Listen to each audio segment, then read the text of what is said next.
तो राधे राधे दोस्तों, कैसे हैं आप लोग। उम्मीद करता हूँ बढ़िया होंगे, स्वस्थ होंगे और एकदम मस्त होंगे। तो आज के इस वीडियो में पढ़ाने वाला हूँ आपको कि यदि कोई एक रिंग कटा हुआ होगा, जैसा कि पिछले वीडियो में क्या बताया था, अगर कोई गोलाकार रिंग है तो इसके अक्ष में, ठीक है ना, इसका सेंटर से अक्ष में ए दूरी पर कितना इलेक्ट्रिक फील्ड होगा, क्या फार्मूला होगा, कैसे निकालेंगे, ये सब कुछ हम लोग सीख लिया था। आज बताऊंगा कि अगर ये रिंग को मैं कैसे भी काट दूं, मान लो ऐसे काट दूं आधा या ऐसे, ठीक है ना, यानी कि एक रिंग के टूटे हुए भाग की वजह से उसके केंद्र में कितना इलेक्ट्रिक फील्ड का फॉर्मूला होगा, ठीक है, कैसे निकालेंगे। और भी इसका हम लोग केस देखेंगे, 1 2 3। अगर कोई सर्कल होगा, आधा होगा या उसके भी आधा होगा, तो क्या होगा उस केस में, इलेक्ट्रिक फील्ड कितना होगा, ठीक है ना। यानी कि हम जनरल केस पढ़ेंगे, ठीक है ना, जनरल केस। तो हेडिंग लगा लीजिए, जनरल केस बोल सकते हैं हम लोग। जैसे बोल दूं कि अगर ये कोई रिंग है, गोला का रिंग था, इसको मैं काट दूं, ठीक है ना, ये इसका सेंटर है, थोड़ा बढ़िया से बना लिया जाए। ये एक रिंग है, कंप्लीट रिंग नहीं है ये, इसको मैंने काट दिया है और ये रिंग का सेंटर है, और दिया है कि इस रिंग का जो रेडियस है ना वो आर है। क्या है? आर है, ठीक। और इस पे धनावेश है, इस पे कैसा आवेश है, धनावेश भी हो सकता है, ऋणावेश भी हो सकता है। और बोला कि इस पे आवेश जो घनत्व है ना, रेखीय आवेश घनत्व लैम्डा है, इस पे रेखीय आवेश घनत्व दिया है लैम्डा, ठीक है। तो हमें ये निकालना है कि इस पूरे रिंग के वजह से यहाँ पे कितना विद्युत क्षेत्र होगा और उसकी दिशा क्या होगी, कैसे निकालेंगे, ये हम सब जानेंगे इस वीडियो में, ठीक है। तो इसके पिछले वीडियो में बता चुका था कि एक कंप्लीट रिंग के वजह से उसके अक्ष में या उसके सेंटर में कितना इलेक्ट्रिक फील्ड होता है, कैसे निकालते हैं, ये सब कुछ मैं बता चुका था। अगर नहीं देखे हैं तो जाके प्लेलिस्ट में वीडियो पड़ी हुई है, वहां से आप देख सकते हैं। अब यहाँ पे बताऊंगा जनरल केस, ठीक है ना, इसका प्रयोग करके मैं उसको भी बता सकता हूँ, ठीक है ना। इसी का प्रयोग करके हम लोग इसकी वजह से, अगर ये आधा होगा तब क्या फार्मूला होगा, अगर 1/4 रहेगा तब उसका क्या फार्मूला होगा, पूरा कंप्लीट होगा तब उसका सेंटर में क्या होगा, और बहुत सारी चीजें जानेंगे, ठीक है। तो मान लिया जाए कि ये एक रिंग है कटा हुआ, जिसका रेडियस आर है, और इस पर बोला है कि रखिए वैसे ना तो लैम्डा है, तो और इसके बीच में एंगल दिया है कि ये एंगल जो है वो थीटा है, ठीक है ना, थीटा है। तो हम बताना है कि यहाँ पे कितना विद्युत क्षेत्र होगा इस रिंग के वजह से। तो आइए देखते हैं कैसे निकालेंगे। देखिए, इसको मैं पहले 2 भाग में डिवाइड कर दे रहा हूँ। ये सेंटर है, इसका इधर और इधर दोनों बराबर बराबर पार्ट में इसको मैं बांट दिया, ठीक। हम क्या करेंगे ना, फिर वही हमें कहानी है कि हमें तो पता नहीं है कि इस पूरे रिंग की वजह से कैसे निकालेंगे। पूरा रिंग की वजह से निकालने के लिए हम क्या करेंगे, सबसे पहले एक छोटा सा पॉइंट चार्ज काटेंगे और इस पॉइंट चार्ज की वजह से यहाँ पे निकालेंगे कितना विद्युत क्षेत्र है, किस दिशा में है। उसके बाद हम उस पॉइंट चार्ज की वजह से जो होगा उसको इंटीग्रेट कर देंगे, यहाँ से लेकर यहाँ तक जो भी होगा, जिस तरीके से हम करेंगे अभी बताऊंगा कैसे करना है। तो इंटीग्रेट करके हम इस पूरे रिंग की वजह से निकाल सकते हैं। बस हमें किसी तरीके से पॉइंट चार्ज की वजह से मिल जाए कि यहाँ पे इलेक्ट्रिक फील्ड कितना है, उसके बाद हम तो इंटीग्रेट करना आता ही हमें कैसे निकाल लेंगे, ठीक है, कैसे भी निकाल लेंगे हम लोग। आ जाइए सबसे पहले मैं यहाँ पे एक छोटा सा एलिमेंट काट रहा हूँ डीएल लेंथ का, और ये डीएल लेंथ जो है ना वो सेंटर पे कुछ एंगल बना रहा है। मान लिया कि ये जो एंगल है वो डी अल्फा है, और इस सेंटर से यहाँ पे ये जो एंगल बना है, यहाँ से इतना दूर मैंने जाके काट लिया अल्फा एंगल पे, यहाँ से अल्फा एंगल पे जाके मैंने यहाँ पे डीएल काटा, ठीक है ना। और ये जो डीएल का जो सेंटर पे कोण बना रहा है ना, ये डीएल सेंटर पे कोण बना रहा है वो क्या है, डी अल्फा है, ठीक है। और मैं बोल दिया कि इस डीएल लेंथ में चार्ज डी क्यू है, कितना है, डी क्यू चार्ज है। अब हम क्या करेंगे, इसके वजह से यहाँ पे निकालेंगे विद्युत क्षेत्र, ठीक है। आइए देखते हैं कैसे निकालना है। यहाँ पे डीएल लेंथ मैंने काट लिया, इसके वजह से यहाँ पे इलेक्ट्रिक फील्ड निकालना है हमें। तो क्या करेंगे, ये धनावेश है ना, यहाँ पे छोटा सा चार्ज मान लो उसको, तो इसके वजह से यहाँ पे विद्युत क्षेत्र किधर होगा, इधर की तरफ होगा। मान लिया कि डी ई है, कितना है, डी ई, कोई दिक्कत। अब क्या करेंगे हम, अब बताओ अगर मैं इस लाइन को और आगे बढ़ाऊं थोड़ा सा, तो ये एंगल कितना है, अल्फा है, ये एंगल भी कितना होगा, अल्फा ही होगा। यानी कि इस पॉइंट चार्ज की वजह से यहाँ पे इलेक्ट्रिक फील्ड इधर होगा, यानी कि कुछ एक्स एक्सिस में है और कुछ वाई एक्सिस में है, यानी कुछ वाई एक्स एक्सिस में और कुछ वाई एक्सिस में है। ये देखते हैं कि इधर की तरफ कितना होगा, इधर की तरफ कितना होगा, ये डी है ना, तो इधर की तरफ इसका कंपोनेंट कितना आएगा, डी ई कॉस अल्फा, ये अल्फा एंगल है, और इसके परपेंडिकुलर कितना आएगा, इसके परपेंडिकुलर इधर की तरफ कितना आएगा, इधर की तरफ कितना आएगा, D E sine theta. Component लेना बताया था मैं, D E sine alpha. Component कैसे लेते हैं बताया था मैं कि अगर कोई वेक्टर है उसका कंपोनेंट हम थीटा की तरफ ले रहे हैं तो cos थीटा आता है, और थीटा के विपरीत तरफ लेते हैं तो साइन आता है। ये सब कुछ मैं बता चुका हूँ, अगर नहीं जानते हैं तो शॉर्ट वीडियो में किसी दिन बता दूंगा कंपोनेंट कैसे लेते हैं। फिलहाल अभी यहाँ पे ध्यान दीजिए। अब देखिए इस पॉइंट चार्ज की वजह से यहाँ पे इलेक्ट्रिक फील्ड एक्स में भी है और वाई में भी है।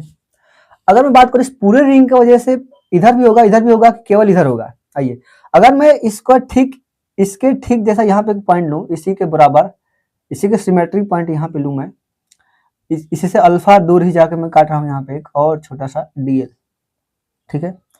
ये अल्फा इधर था ना, तो इससे अल्फा एंगल इधर की तरफ इस बार मैं काट रहा हूँ, इसका भी लेंथ डीएल ही है और इसमें भी बोल दिया कि चार्ज डीक्यू है, ठीक। अगर मैं इसके वजह से निकालू यहाँ पे इलेक्ट्रिक फील्ड तो किधर होगा, इधर की तरफ होगा। अगर ये अल्फा है, इसके जो डीएल है ना, ये सेंटर पर कोण बना रहा है डी अल्फा, तो ये जो डीक्यू चार्ज है इसके वजह से यहाँ पे इलेक्ट्रिक फील्ड इधर होगा, यानी कि कुछ इलेक्ट्रिक फील्ड इधर भी होगा इसका भी और कुछ उधर भी होगा, यानी कि इसका कंपोनेंट लूंगा मैं, ये अल्फा है ना, तो ये भी अल्फा होगा।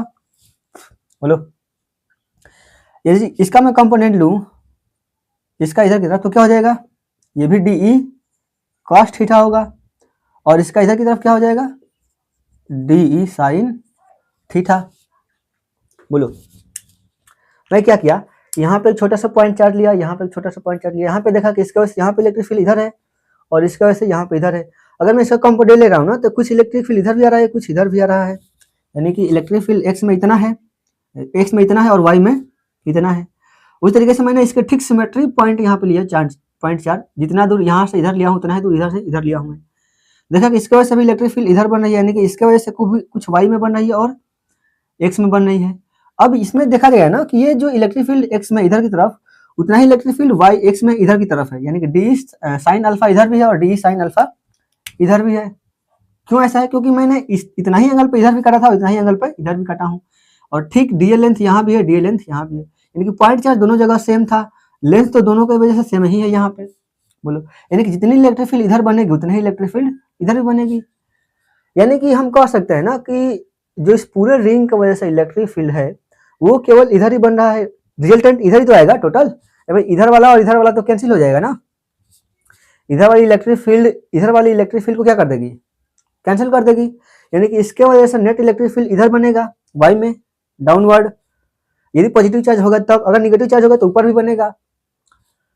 बोलो आई समझ में, यानी कि जो भी इस पूरे तार की वजह से विद्युत क्षेत्र होगा यहाँ पे वो नीचे की तरफ होगा टोटल, ठीक है ना।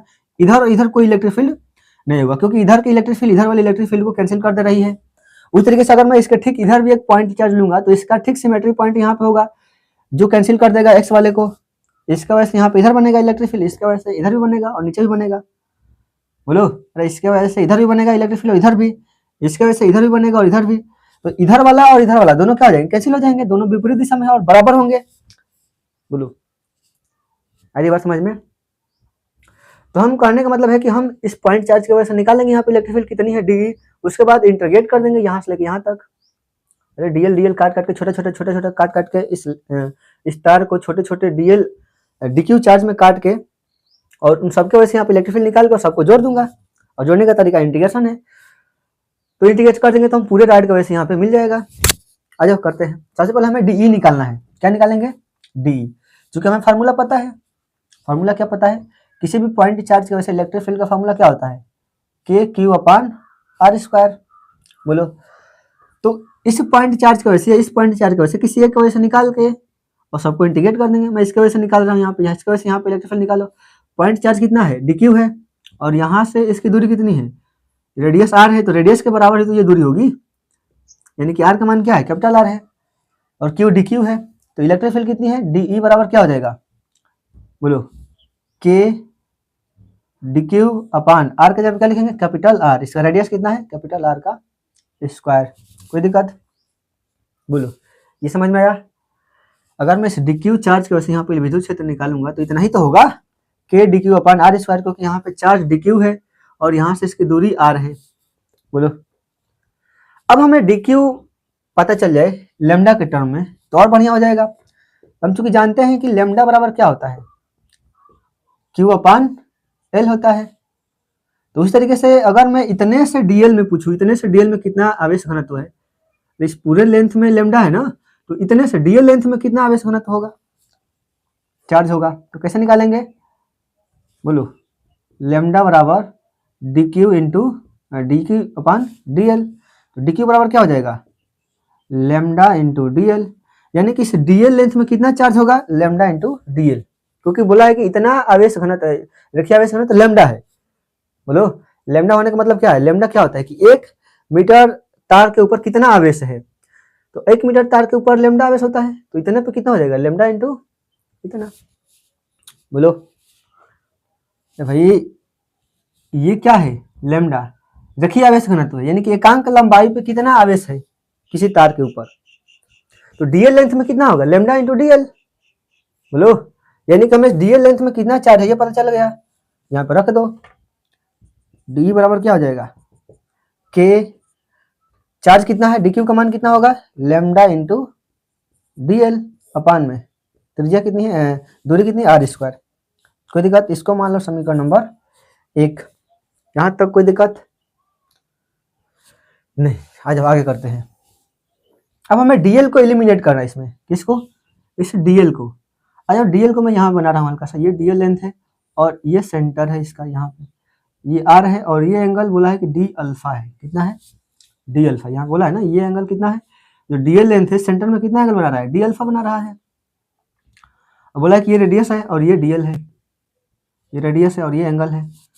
हम 11th में पढ़े एक चीज कि कोण बराबर होता है, कोण बराबर होता है चाप बटा त्रिज्या, पढ़े हैं ना 11th में, क्या पढ़े, कोण बराबर क्या होता है, चाप बटा त्रिज्या, यानी कि एंगल बराबर थीटा बराबर आर्क अपान रेडियस, ठीक है ना। तो यहां से एंगल कितना है, ये D अल्फा है, इज इक्वल टू चाप कितना है, DL है, अपान त्रिज्या कितनी है, कैपिटल R है। तो DL का मान कितना हो जाएगा, बोलो, DL बराबर क्या हो जाएगा, R इंटू D अल्फा। कोई दिक्कत? यानी कि समीकरण 1 में मैं DL के जगह पे R इंटू अल्फा भी रख सकता हूं। बोलो, यानी कि DE बराबर क्या हो जाएगा, K लेमडा इंटू DL के जगह पे R into D alpha divided by R का स्क्वायर। अब बताओ, R से R कट जाएगा, DE बराबर क्या होगा, K लेमडा D अल्फा अपान R। कोई दिक्कत? यानी कि DE कितना होगा, इस पॉइंट चार्ज की वजह से यहाँ पे इलेक्ट्रिक फील्ड कितना होगा, इतना होगा।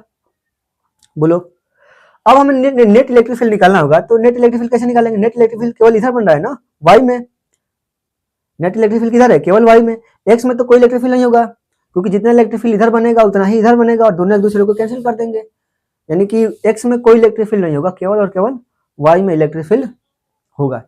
यानी कि अगर मैं नेट इलेक्ट्रिक फील्ड निकालू, नेट इलेक्ट्रिक फील्ड क्या हो जाएगा, कुल विद्युत क्षेत्र, कुल विद्युत क्षेत्र कितना होगा, डी ई बराबर क्या हो जाएगा, net electric field E net बराबर क्या हो जाएगा,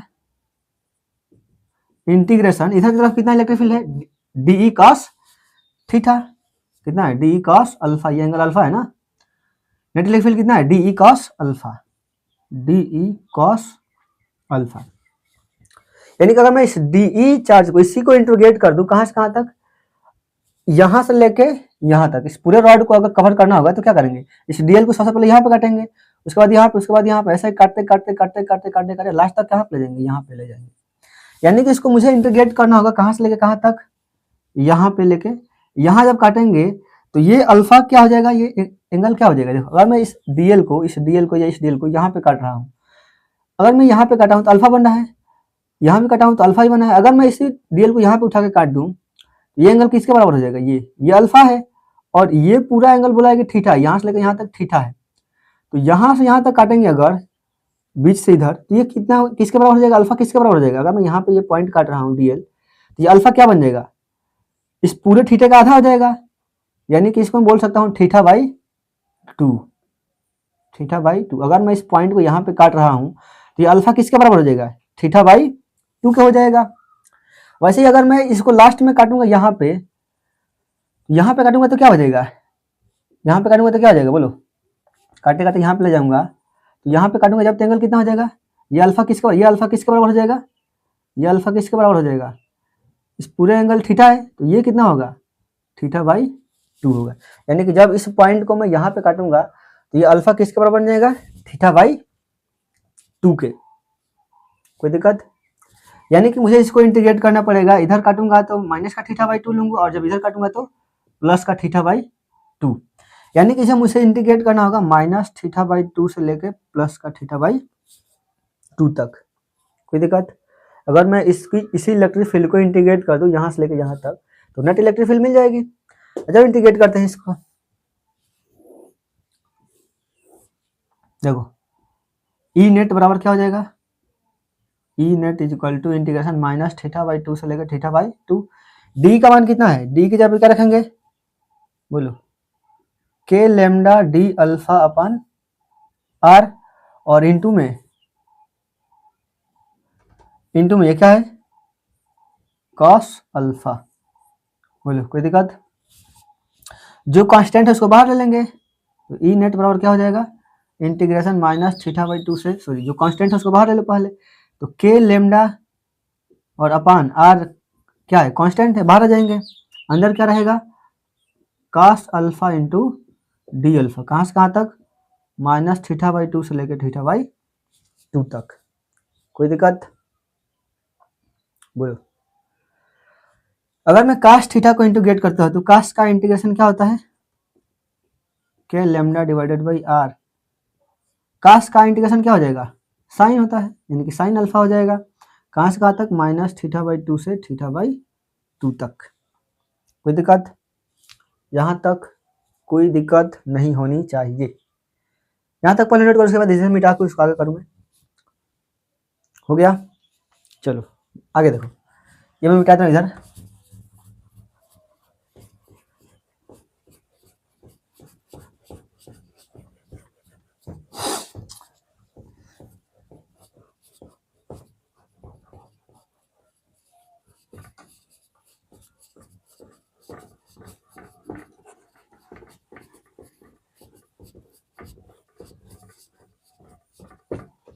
आगे देखो, अगर मैं इसमें अल्फा के जगह पे एक बार अपर लिमिट रख दूं और एक बार लोअर लिमिट तो क्या बचेगा, यानी कि E net is equal to क्या होगा, K lambda upon r into sine alpha के जगह पे एक बार अपर लिमिट रखेंगे, अल्फा लोअर लिमिट, तो साइन अल्फा के जगह पे अपर लिमिट कितना है थीटा बाई 2 है,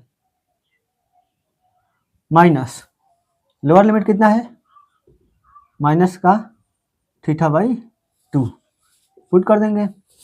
the minus sine minus theta क्या होता है, माइनस साइन थीटा होता है, यानी कि ये पूरा क्या हो जाएगा माइनस साइन थीटा बाई 2 हो जाएगा, और माइनस ये पहले से ही है तो माइनस माइनस क्या हो जाएगा प्लस हो जाएगा, यानी कि ई नेट क्या हो जाएगा K lambda upon r into में, इसको मैं लिख सकता हूँ साइन थीटा बाई 2, और ये साइन माइनस थीटा बाई 2 क्या होगा, माइनस का साइन थीटा बाई 2 होगा, माइनस माइनस प्लस हो जाएगा, यानी कि minus plus sine theta by 2 होगा, theta by 2 sine theta by 2 sine theta by 2 क्या हो जाएगा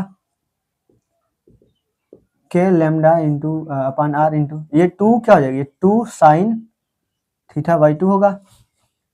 कोई दिक्कत, यानी कि ई नेट क्या हो जाएगा के इंटू लेमडा में मल्टीप्लाई कर देंगे क्या हो जाएगा 2 lambda divided by r into में साइन थीटा बाई 2। अब इसमें के का मान हम रख सकते हैं, के बराबर जानते हैं, के बराबर क्या होता है 1/4 पाई एप्सिलॉन नॉट, इसके का मान क्या होता है 1/4 पाई एप्सिलॉन नॉट इंटू में 2 लेमडा डिवाइडेड बाई आर और इंटू में साइन थीटा बाई 2। तो ये हमारा जनरल फार्मूला बन गया, किसी भी रिंग को अगर काट दिया जाए और उसके सेंटर पूछा जाए कितना इलेक्ट्रिक फील्ड होगा, बस अगर उनके दो त्रिज्याओं के बीच में कोण पता हो, क्या हो कोण पता हो तो हम निकाल सकते हैं। ठीक है, अब इसका एक दो और केस दे ले रहे हैं कि अगर इस वृत्त को मैं अर्धवृत्त बना दूं अर्धवृत्त हो या एक चतुर्थांश हो, तो उसके सेंटर पर कितना विद्युत क्षेत्र होगा। ठीक है, इसको नोट कर लीजिए। यानी कि अगर कोई पूछ दे कि एक वृत्तखंड है, आवेशित वृत्तखंड है, तो बताइए कि उसके सेंटर पर कितना विद्युत क्षेत्र होगा। अगर उस पर रेखीय आवेश होना तो लैम्डा है और उसकी त्रिज्या r है, तो त्रिज्या दिया रहेगा और लैम्डा दिया रहेगा, तो हम उसके सेंटर पर कितना विद्युत क्षेत्र है ये ज्ञात कर सकते हैं। ठीक है ना, इस फॉर्मूले से। ठीक है, ये आया कहाँ से आप लोग ने देख लिया, नोट कीजिए इसको। उसके बाद मैं आगे चल रहा हूँ, केस मिटा दूँ। देखिए case first and case second, इसमें भी देख लीजिए। ये मिटा दे रहा हूँ मैं फिगर।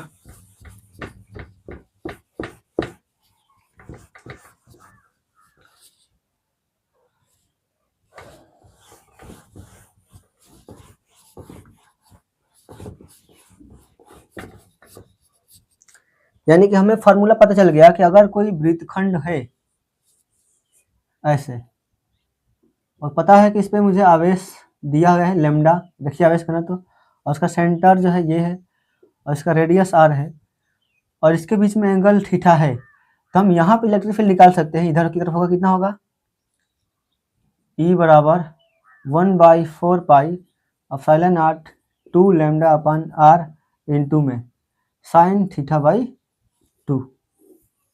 कोई दिक्कत? बिल्कुल नहीं। अब आइए, अगर मैं बोल दूं कि अगर ये वृत्त जो है वो ऐसे है, अर्धवृत्त है, ठीक है ना, तब उसका सेंटर पर कितना होगा। केस फर्स्ट, यानी कि अर्धवृत्त के केंद्र में, किसके, अर्धवृत्त के केंद्र में विद्युत क्षेत्र की तीव्रता कैसे निकालेंगे। अगर मुझे पता हो त्रिज्या r है तब। अब बताओ, अगर ये अर्धवृत्त होता तो ये सेंटर पर कितना कोण बनता है यहाँ पे, 180। 180 को क्या बोलते हैं हम लोग, पाई बोलते हैं। क्या बोलते हैं, पाई। यानी कि अगर मुझे ये एंगल पता चल गया तो इस फार्मूले में एंगल रख सकता हूँ थीटा की जगह पे 180। बोलो तो क्या बन जाएगा, इस फार्मूले में रखूंगा तो मैं E बराबर 1/4 पाई एप्सिलॉन नॉट 2 लैम्डा अपन r, त्रिज्या r ही है, इनटू में साइन थीटा बाई 2। थीटा कितना दिया है यहाँ पे, थीटा कितना होगा, 180 होगा। यानी कि साइन 180 अपन 2 कितना हो जाएगा, 90। और साइन 90 डिग्री का मान क्या होता है, साइन 90 डिग्री का मान क्या होता है, 1। कितना होता है, 1। यानी कि यहाँ पे क्या हो जाएगा, इसके सेंटर में कितना इलेक्ट्रिक फील्ड होगा, 1/4 pi epsilon naught 2 lambda divided by r। तो इसकी वैल्यू तो 1 हो जाएगी। साइन 90 डिग्री का मान 1 होता है। यानी कि अगर कोई अर्धवृत्त दिया हो और उसके सेंटर में पूछे कि इलेक्ट्रिक फील्ड कितना होगा, तो कितना होगा, 1/4 पाई एप्सिलॉन नॉट 2 लैम्डा अपन r। कोई दिक्कत नहीं। केस थर्ड देखेंगे, केस थर्ड। अभी अगर मैं इसको और काट दूं आधा, यानी कि एक चतुर्थांश बना दूं, तो इस चतुर्थांश के वजह से सेंटर पर कितना इलेक्ट्रिक फील्ड होगा, इसका रेडियस r दिया हो। केस सेकंड, तो यहाँ पे कितना विद्युत क्षेत्र होगा और किधर होगा। ठीक है, देखिए यहाँ पे कितना होगा, यहाँ पे एंगल कितना बनेगा, ये एंगल कितना होगा, चतुर्थांश है ना, यानी कि ये एंगल कितना होगा, 90 डिग्री होगा। तो इसी फार्मूले में मैं थीटा की जगह क्या रख दूंगा, 90 डिग्री, तो इसकी वजह से मिल जाएगा हमें। यानी कि E बराबर क्या हो जाएगा, 1/4 pi epsilon naught 2 lambda divided by r और इनटू में sine theta by 2। Sine theta कितना है यहाँ पे, 90 डिग्री, और 90/2 कितना होगा, 45 होगा, यानी कि साइन 45 डिग्री। और साइन 45 डिग्री का मान क्या होता है, साइन 45 डिग्री का मान क्या होता है, 1/√2। Very good, 1/4 pi epsilon naught 2 lambda upon r। इसका मान क्या हो जाएगा, 1/√2। अब देखो मैं इसको क्या लिखता हूँ, इसको 2 को मैं √2 इंटू √2 लिख सकता हूँ। 1/4 पाई एप्सिलॉन नॉट, 2 को मैं √2 इंटू √2 लिख सकता हूँ, √2 इंटू √2 फिर 2 हो जाएगा, इंटू में lambda divided by r into √2। कोई दिक्कत दिख रहा है नहीं, फ्रेम में नीचे दिख रहा है, वेरी गुड। आ जाइए, यानी कि ये √2 से एक √2 कट जाएगा, ऊपर क्या बचेगा, E बराबर 1/4 पाई एप्सिलॉन नॉट, नीचे लिखा जाए 1/4 पाई एप्सिलॉन नॉट इंटू में √2 into lambda divided by r. यानी कि एक चतुर्थांश की वजह से आवेशित चतुर्थांश के केंद्र में इतना इलेक्ट्रिक फील्ड होता है, ठीक है, और अर्धवृत्त के केंद्र में इतना होता है, और त्रिज्या खंड दिया रहेगा तो इस फॉर्मूले से हम फाइंड आउट कर सकते हैं, ठीक है ना। अगर मैं इस पूरे गोले को कंप्लीट कर दूं तब क्या होगा, पूरे गोले को कंप्लीट कर दूं तब क्या होगा, केस थर्ड अगर मैं इस पूरे रिंग को कंप्लीट कर दूं ऐसा ही तो रिंग बन जाएगा, इसको पूरे कंप्लीट कर दूं तो रिंग बन जाएगा। अब इसका सेंटर में पूछ दिया जाए कितना इलेक्ट्रिक फील्ड होगा तो कैसे निकालेंगे, सेम फार्मूला। जैसे इसको कंप्लीट करूंगा मैं तो यहाँ पे एंगल कितना बनेगा, यहाँ पे 180 बना था, यहाँ पे 90 डिग्री, तो यहाँ पे कितना बनेगा 360, बोलो 360 ही तो होगा। यानी कि इसमें हम एक बार थीटा जब रखेंगे 360 तो इसके केंद्र में इलेक्ट्रिक फील्ड मिल जाएगा। कितना होगा रखो इसमें, कहाँ करूँ मैं, कहाँ करूँ, इसको मिटा दूं मैं नीचे, ये मिटा दे रहा हूँ मैं।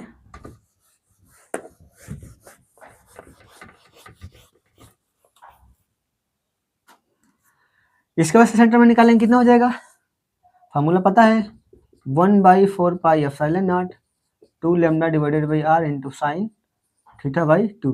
यहाँ पे थीटा कितना होगा 360, तो 360/2 कितना हो जाएगा 1/4 pi epsilon naught into 2 pi upon r into में इसका कितना हो जाएगा साइन 360/2 कितना हो जाएगा 180, और साइन 180 अंश का मान क्या होता है, साइन 180 अंश का मान 0, यानी कि इसके केंद्र में इलेक्ट्रिक फील्ड क्या हो जाएगा 0, इसका मान तो 0 होता है ना, यानी कि 0 में किसी भी संख्या से गुणा करेंगे तो 0 ही होगा। यानी कि आवेशित रिंग के सेंटर में इलेक्ट्रिक फील्ड क्या होता है 0। हमने पिछले वीडियो में भी देखा था, इसकी वजह से जो डेरिवेशन किया था एक्सिस में तो इलेक्ट्रिक फील्ड बन रहा था लेकिन इसके सेंटर में कोई इलेक्ट्रिक फील्ड बन नहीं रहा था, इस फार्मूले से किए थे ना, फार्मूला पता है। ये बार क्या निकाले थे हम लोग KAQ upon A² plus R², इसी फार्मूले से निकाले थे ना। ये क्या है, इसके सेंटर से जिस पॉइंट पे हम लोग इलेक्ट्रिक फील्ड निकालते थे ऐसे ये दूरी था, तो जैसे हम लोग ये ए उठा के इसके सेंटर में रख दिए तो ए का मान 0 हो जाएगा ना, जैसे यहाँ पे ए का मान 0 रखे थे ये पूरा 0 आ गया था। यानी कि हम चाहे इस फार्मूले में रख निकाले चाहे इस फार्मूले से निकाले, आई बात समझ में, दोनों ही केस में इलेक्ट्रिक फील्ड क्या आ रहा है 0, कोई दिक्कत। यानी कि हमने इसका जितना भी प्रकार था आवेशित गोले, अर्धगोला या वृत्तखंड या चतुर्थांश, सबके वजह से इलेक्ट्रिक फील्ड हम लोग निकाल चुके हैं, सेंटर में कितना होगा। अब हमें पढ़ना है एक समान विद्युत क्षेत्र में आवेशित कण की गति कैसे होती है, ठीक है, ये हम नेक्स्ट वीडियो में बताएंगे। आज के लिए इतना ही, हम शॉर्ट वीडियो में इन सब के ऊपर क्वेश्चन बताते रहेंगे एक एक, तब तक आप लोग पढ़ते रहिए। न्यूमेरिकल अगर कहीं दिक्कत हो तो आप कमेंट करके पूछ सकते हैं, या व्हाट्सअप चैनल पे, व्हाट्सअप मेरा नंबर लिख सकते हैं, व्हाट्सअप नंबर पे मैसेज कर सकते हैं, आपको सोल्यूशन मिल जाएगा,